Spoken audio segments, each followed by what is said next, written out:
Welcome to NEK VT Rocks. My guest today is Andrea Myrick, and we're going to be talking about body work. That's not about car repair, that's about human bodies. That's correct. Tell us what you do. I actually am a massage therapist, and I Mhm. also practice craniosacral therapy, myofascial techniques, lymph drainage.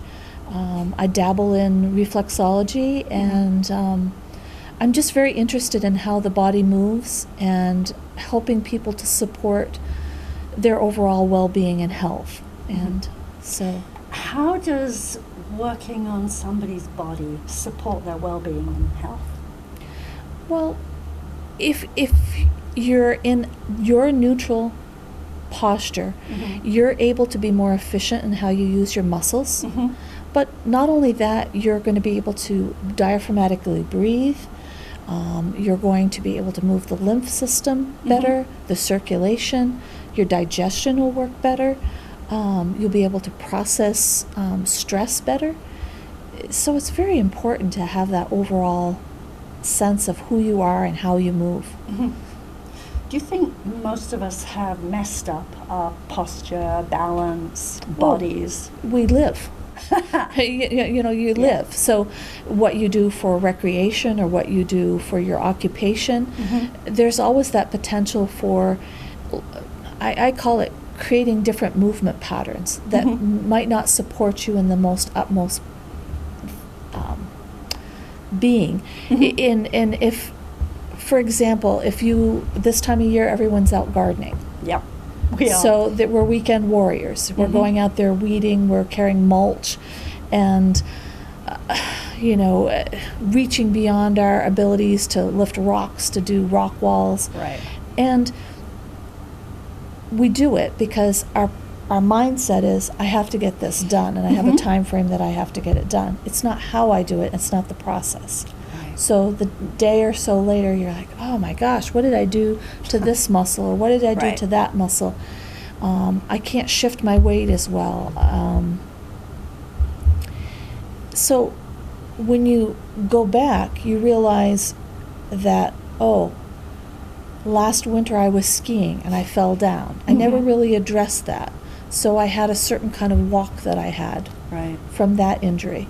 And now I went and gardened in that poor posture. Right. So I just reinforced that poor posture and minimized the ability for those muscles to work. So I overused muscles that may not be meant to do that job. Right. So part of what you do is somehow rehab those muscles?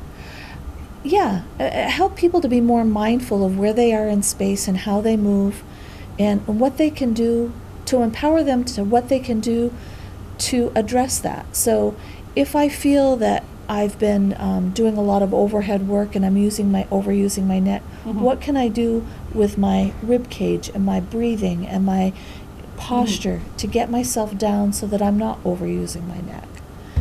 Recognizing things before they become an injury, before they manifest into something worse.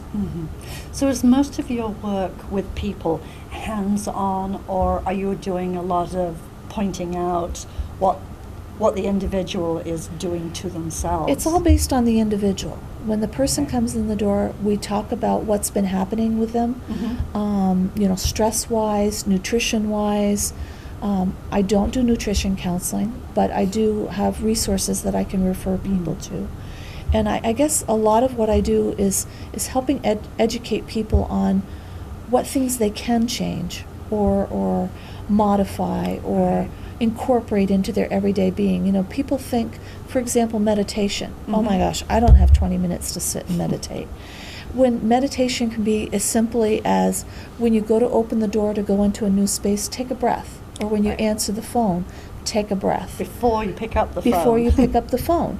And how different that helps you to be overall just in your body and spirit. And then physically, how do you feel at the end of the day? When you go to get into the car, are you sighing and just kind of like draping yourself over the car? Or are you able to sit and be comfortable and focus on your driving? Are you able to do your everyday work and feel present in your body, and your body feel like it can do the task that it has at hand. Or is your body so uncomfortable you want to tune it out? Exactly. And then I also find people that I don't feel my body. I think that's such a shame.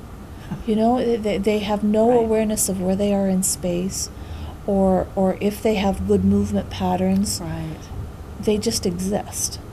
You know, and that to me is a tragedy, because Right.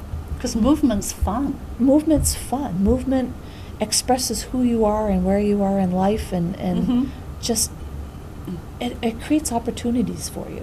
Right. How do people find a body worker, a massage therapist, or an energy worker? And I'm grouping them all together here. Correct. Because obviously what you do is a combination. Yeah. And I'm changing my posture as we're talking. I think, you know, in the number of years that I've been practicing, what I find is word of mouth is the biggest thing.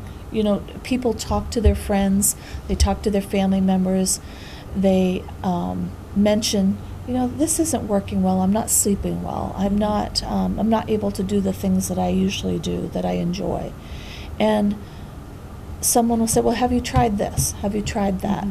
And when people come into my office, they'll say to me, I'm not really sure why I'm here, but these are the things I'm working. I don't think they're connected. But when you start unraveling the story, you find indeed everything is connected. Right. And I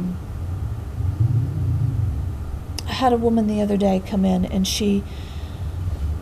I use the term grounded. She was off balance. She was having a hard time finding her feet. She just didn't feel solid. I know a reflexologist. I mentioned to her, have you ever explored that? No, I haven't, but I'm really interested. So a lot of it is educating people, you know, what sources are out there, what they can seek out to improve their overall well-being and health. Energy workers. It's very interesting when you talk to someone how they found an energy worker or what they perceive energy to be. Reiki is it's something I practice. It's a very passive, non-judgmental modality, and you're offering the energy to the person, and they take it where they need it, how much they need it, and their body balances itself. It's beautiful. But I'll have a person come in, can you do that Reiki stuff with me? And they think it's something that you're actually going to shift and move the body, and it's not. It's a very individual process where their innate wisdom takes that energy where they need it the most and helps them to balance. The internet's a good resource for people. There's a lot of websites that find the practitioner in your area. Right. And I'm finding people are becoming more, how do I say, taking their own personal power. Right. They're looking things up, educating themselves on what is energy work, what is body work, what is craniosacral therapy. And so more and more people are stepping up and saying, where do I find a person like this?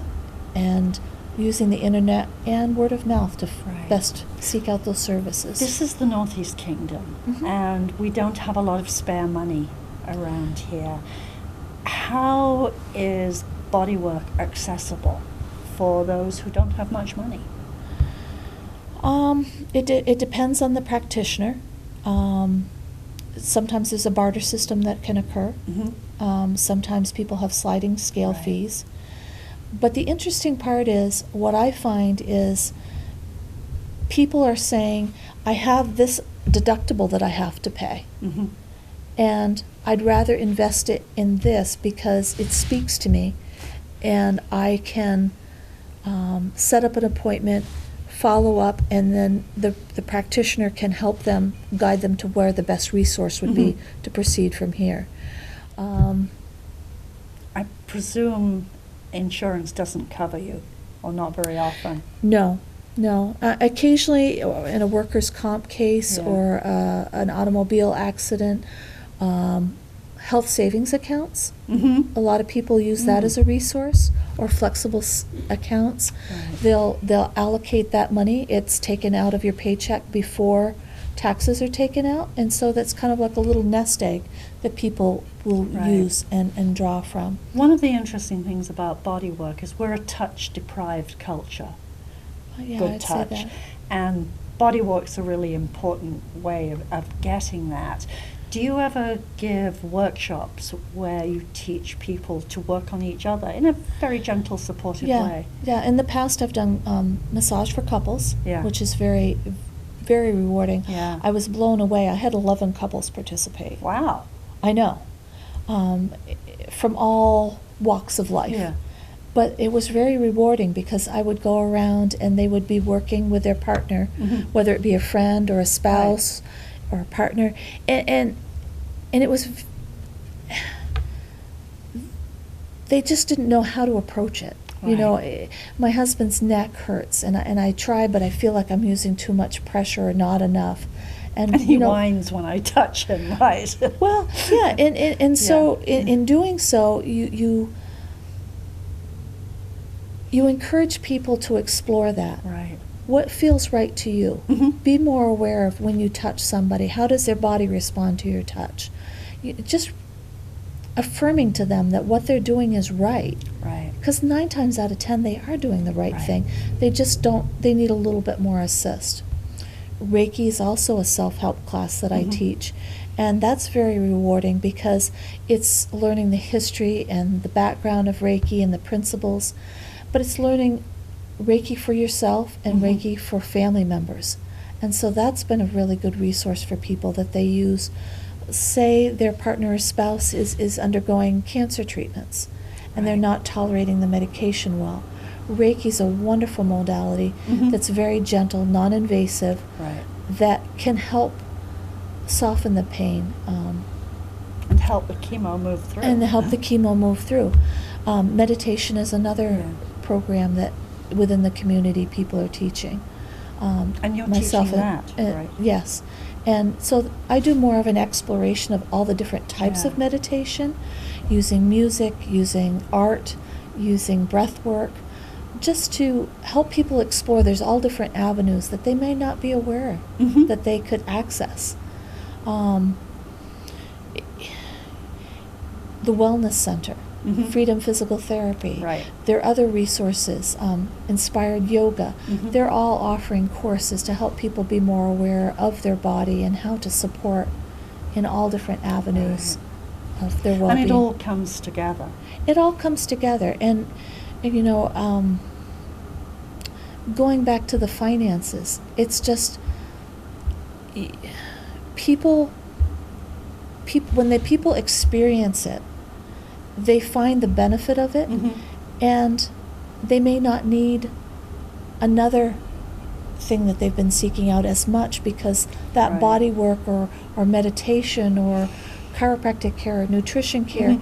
is addressing what they've Right. been working on in a way that they never thought possible. Because sometimes I think in our wellness being, if we're always doing the same technique and we're not getting the results that we're looking for, it's a wonderful way to look at body work and say, what can you offer me as a different perceptual lens Mhm. Absolutely. to address that? And it's beautiful. People are like Right. blown away. I never thought that possible. Yeah. That could make such a difference. Very helpful thing that somebody said to me decades ago is if you always do what you've always done, you will always get what you've always got. If Exactly. you don't like the outcome, do something different. Yeah. And that's exactly what you're saying. Okay, you've always done this, you've always walked in that position, or you've always sat slumped in a chair. Has it worked? Nope. Do something different. Yeah, you don't have to settle. I Right. think that's the interesting part is people have that perception, well, I'm getting older. I'm expected to not have as much flexibility. I'm expected not to have the strength. I might have to work a little harder at it to maintain it. Right. Right. But there's different avenues that they might not have sought Yes. out to help address as we get older, as we age. Right. It's limitless. I think that's the thing. If we put those Mhm. fences on ourselves or boundaries on ourselves, Right. then we're not going to explore all these wonderful things that are available. It's true. It's absolutely true. How many body workers are there in the area? 25 probably or more. Wow. I don't think people realize how many body workers there are in the area. And they all, what's beautiful is everyone comes to the table with a different sets of skills. Yeah. And not all massage therapists practice the same type of techniques. Not all Reiki practitioners have the same lineage training or the same symbols or mantras. Yoga practices, perfect example. There's all different types of yoga. It's just educating yourself on what's available and really thinking, what is it that I want for myself? What is my goal? It's so fascinating how many people you talk to don't have a goal, don't have just fix me. Yes. Yeah. Just fix me. What does fixing mean to you, though? Right. Isn't that the take a pill, take a prescription? If you sit and watch the TV, it's ad after ad for how to get fixed pharmacologically. And then with this great laundry list of, why would I take that pill with all of those side effects? You think I'm crazy? Right. But there is the promise of that quick fix. Yeah. And instead, you're asking people to change their life, basically, do something different. Explore different. Yeah. Use it as a compliment to what you're doing. Yeah. You know, you don't have to change everything in your life, but just do one component and see how that changes. I think of the body as a fine Swiss watch. Right? And all these parts have to work together to give that beautiful flow to time. And so if some system's not working the way that it should, our timing's going to be off. We're not going to get that performance that we want. But it's also in the failures that we learn more about ourselves and what it is that we do and don't want. Right. And the interesting thing is athletes are absolute believers. I don't think there's a serious athlete who doesn't do at least one kind of body work. And massage therapists go with teams to various places. Oh, absolutely. It's so built into that culture, and yet somehow that hasn't transferred into life. And I think it's just awareness and education. Yeah. That Do it any is of the high accessible. schools make use of body workers? Actually, I attend the career fair and speak with students about it. And some of the programs through the Career Center actually have speakers come in and talk to the students about different avenues. Right. That's not the same, though, as having a body worker available, say, to the Falcons or whatever other team it is. And that would be really interesting. I think people seek it out on an individual basis, though. Yeah. A lot of the teachers in the elementary schools now are incorporating yoga and meditation into the classroom, which I think is fabulous. And the response that the children have is amazing, how much more focused they are. As a lot of the modules or time sets that courses are being offered, they're pausing for a few 5 minutes, 10 minutes. Just take a breath. Just take a breath, and teaching students and how valuable that is. Goldie Hawn, actually, if you look at 10 Minutes of Mindfulness, I think is her book that she wrote, she has actually created a program for schools to incorporate, to teach children how to meditate. It's fabulous. Look at that. Sesame Street has done a couple of shows way back. Sesame Street has done some wonderful kids shows, just wonderful. Yeah.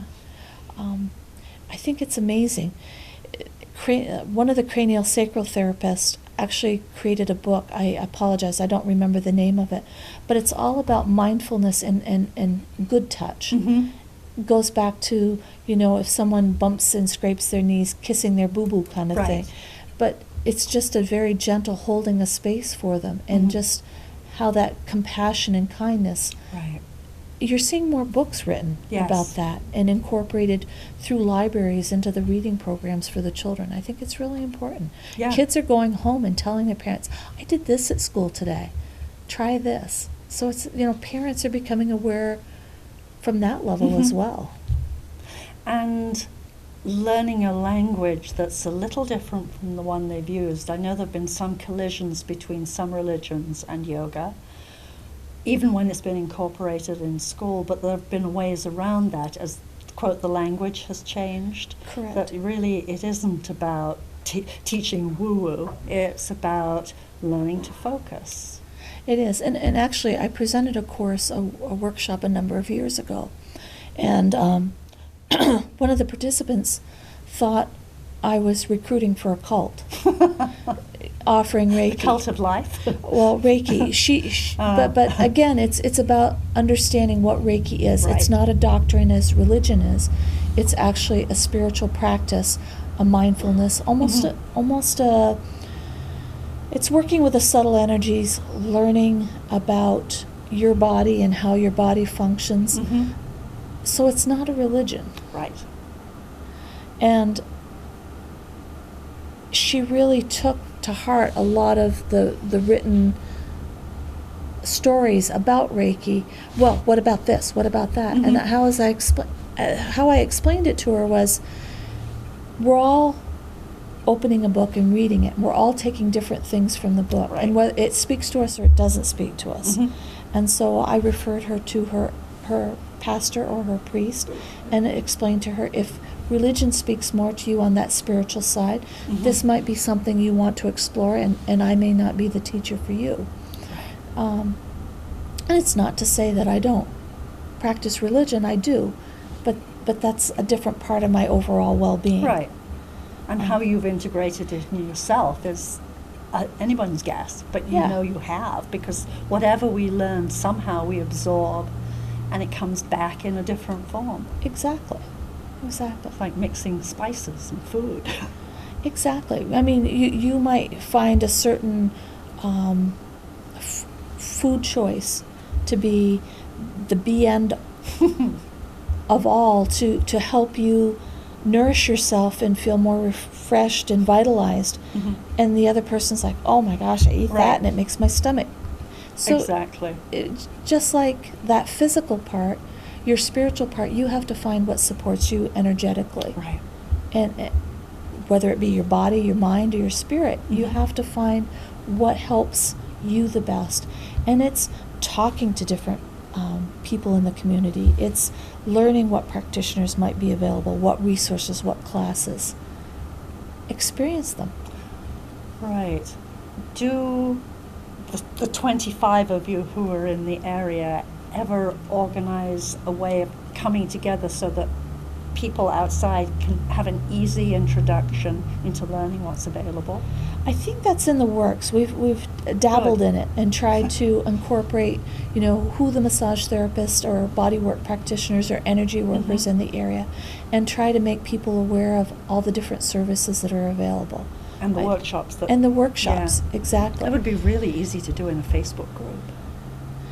Actually, some practitioners choose not to go through Facebook for personal reasons. Yeah, I'm So, sure. so it is trying to navigate that social networking. What's the best way to get people together? And to get the information out. Which To get is- the information out. It's great that you can practice in your solo way or cooperatively with each other, but you have a whole population out there who really would like to have your information. Exactly. And so it's almost like an underground network that's happening. Right. I kind of know who practices what in their practice, Mhm. and I try to educate people. Well, this practitioner offers sound therapy. This practitioner Mhm. offers herbalism. This practitioner offers applied kinesiology, nutrition testing. Have you ever explored acupuncture? Have you ever explored Mhm. naturopaths? And tried to help people think outside the box. Mm-hmm. And it's very fascinating. I mean, a lot of the people I've come across already are doing those networking, and they're the ones, actually my clients are the ones that are educating me on what services are available. Right. Did you know that they offer this in Stowe or St. Johnsbury or Lyndonville? Right.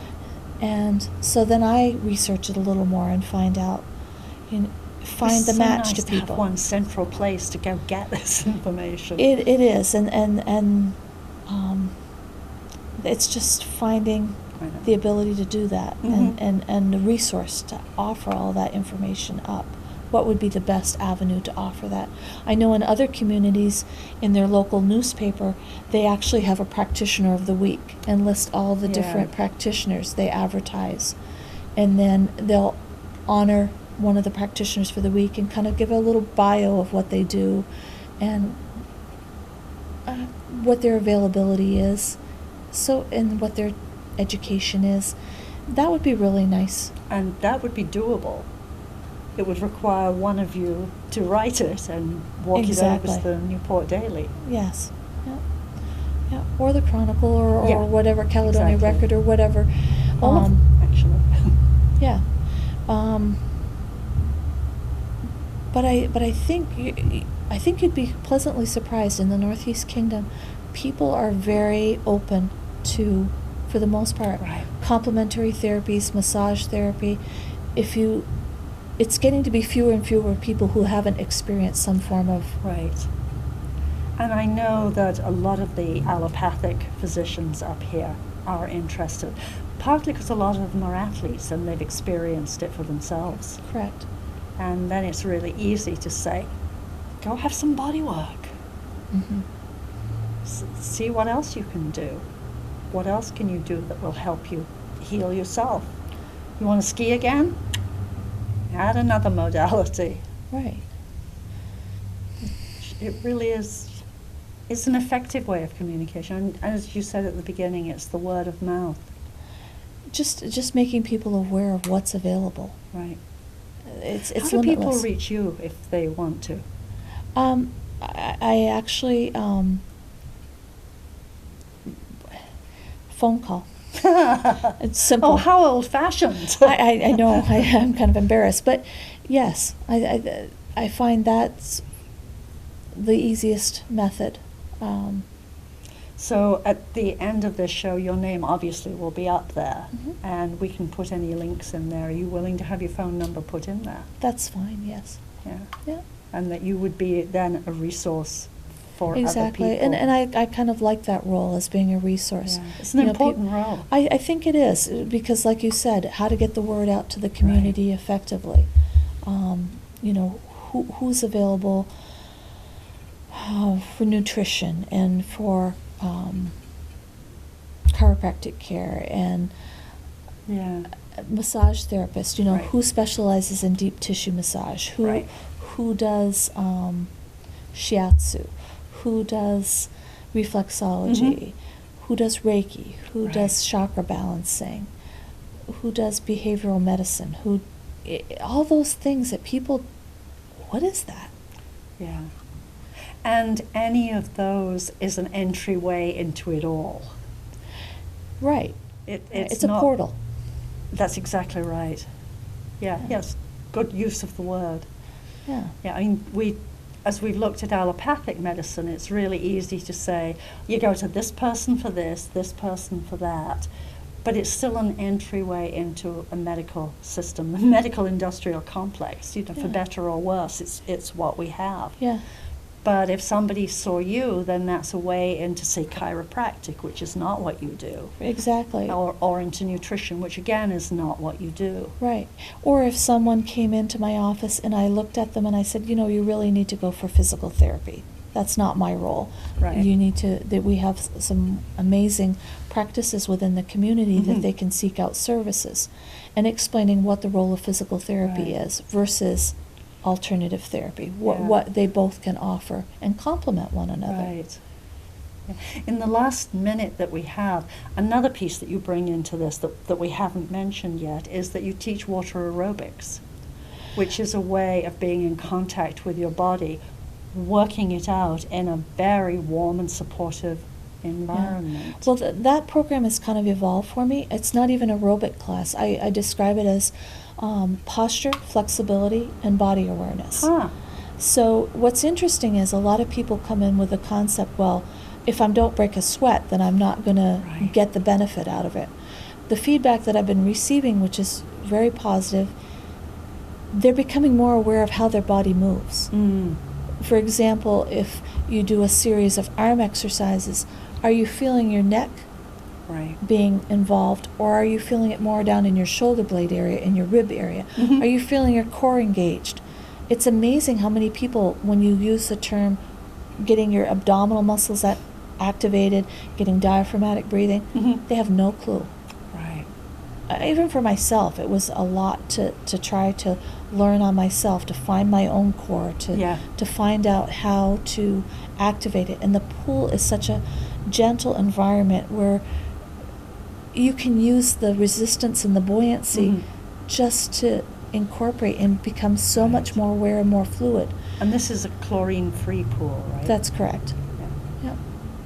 So it's really nice. Yeah, and what I would try to impart to people before they leave is what I just did with you, the arm reach and the lengthening on the other side. Next time that you go to put your glass up on the shelf, feel where it comes from. And that's a meditation, and people don't realize it. It's a mindfulness that comes from just, how do I take that glass from the counter and put it up on the shelf? Rather than hurrying and scrambling and possibly dropping the glass. Oops, right. Or straining your back. But you know, it's just, I think it all comes back to intention and mindfulness. If we have that within ourselves, those are tools that can help us in our overall well-being so much more. On that note, which is a perfect place to stop, thank you so much for coming. Thank you. And I hope everybody becomes mindful and gets in contact. Thank you. Thank you.